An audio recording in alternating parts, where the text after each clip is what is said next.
ఆంధ్రప్రదేశ్లో కూటమి ప్రభుత్వం 2 ఏళ్ల పాలన పూర్తి చేసుకున్న సందర్భంగా నిర్వహిస్తున్న ఇంటింటికి తెలుగుదేశం కార్యక్రమంలో ఎమ్మెల్యే చదలవాడ అరవిందబాబు, తెలుగుదేశం పార్టీ ప్రధాన కార్యదర్శి నల్లపాటి రామచంద్ర ప్రసాద్ పాల్గొన్నారు.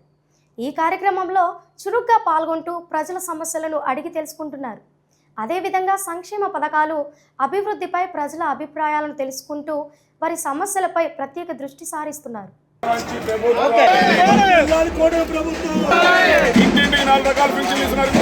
మరి గడిచిన 17వ తేదీ నుంచి ప్రతి గడప ఉమ్మడి కుటుంబ కార్యక్రమాన్ని చేపట్టి ముందుకెళ్తా ఉన్నాం. ఇప్పటికి 2 వారాలు గడుస్తుంది.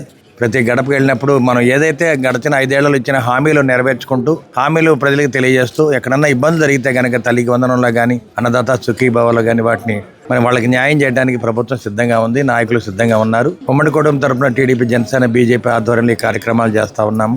మరి భారతదేశంలో ఈ సంక్షేమ కార్యక్రమాలు ఒకటే కాదు, ఆంధ్రప్రదేశ్లో సంక్షేమ కార్యక్రమాలతో పాటు అభివృద్ధి కార్యక్రమాలు కూడా ముందుకు తీసుకెళ్తున్నాము. మరి ఇటువంటి కార్యక్రమంలో మొన్నే 1వ తేదీన భోగాపురం ఎయిర్పోర్ట్ని కట్టుకోవడం జరిగింది. పల్నాడు జిల్లా ముఖద్వార నర్సాపేట మరి జిల్లా హాస్పిటల్ అయితే మరి వైద్య ఆరోగ్య శాఖ మంత్రి గారు సత్యకుమార్ గారు రావడం జరిగింది. మరి చాలా ఓపెనింగ్లు చేయడం జరిగింది. RO plant, physiotherapy unit, hi tech lab, dialysis unit ఇవన్నీ కూడా ప్రభుత్వ పరంగా 2 కోట్ల నిధులతోటి దాన్ని మనం అమర్చుకోవడం జరిగింది. వాటిని మరి హెల్త్ మినిస్టర్ గారు ఓపెన్ చేయడం జరిగింది. ఈ కార్యక్రమానికి కలెక్టర్ గారు మరి ఉమ్మడి కుటుంబ నాయకులందరూ కూడా రావడం జరిగింది. అంటే సంక్షేమం ఒకటే కాదు, అభివృద్ధి కార్యక్రమాలు కూడా మనం చేస్తున్నామని తెలియజేస్తున్నాము. చంద్రబాబు నాయుడు గారి హయాంలో ఎప్పుడు కూడా అభివృద్ధి కార్యక్రమాలు శరవేగంతో ముందుకెళ్తున్నాయి. వాటికి ఉదాహరణ మరి భోగాపురం ఎయిర్పోర్టు, అమరావతి రాజధాని, పోలవరం, అదేవిధంగా మరి అసెంబ్లీ హాల్ కానీ మరి మినిస్టర్ల బంగ్లాలు ఇవన్నీ కూడా అసెంబ్లీ అని కట్టుకుంటున్నాం అన్నాం కొత్తవి. మరి ఈ విధంగా ఎన్నో విధాలా మరి సీడ్ యాక్సెస్ రోడ్లు అన్నీ కూడా ఏర్పాటు చేసుకోవడం జరిగింది. మరి గడిచిన 5 ఏళ్లలో అమరావతి రాజధాని ఏ విధంగా ఉందో మీకు తెలుసు. జంగిల్లాగా ఉంది, అడవిలాగా ఉంది.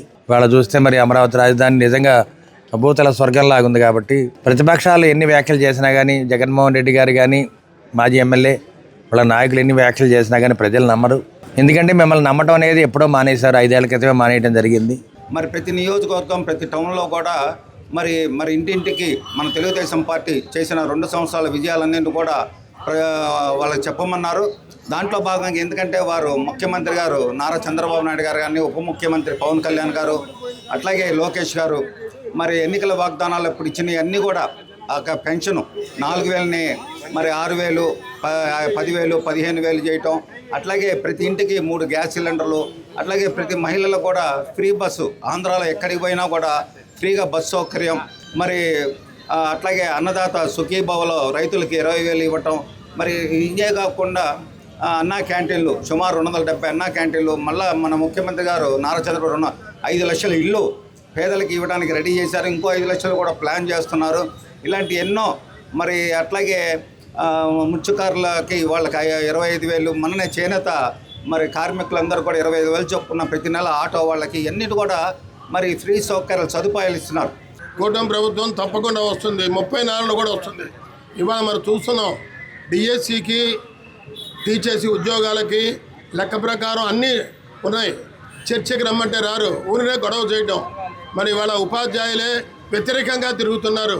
చాలా బాగా జరిగిందని, కానీ ప్రజల్ని తప్పుదోవ పట్టించాలని ఈ రకంగా వ్యతిరేకం చేయడం, దౌర్జన్యాలు చేయడం, అందరి మీద ఎగబెట్టడం ఇది చాలా మంచి పద్ధతి కాదు. ఏదో రకంగా వాళ్ళని పేపర్లో చూడాలనే ఉద్దేశంతో వైఎస్ఆర్ ప్రభుత్వం చాలా విపరీతంగా పొగడబోతున్నారు.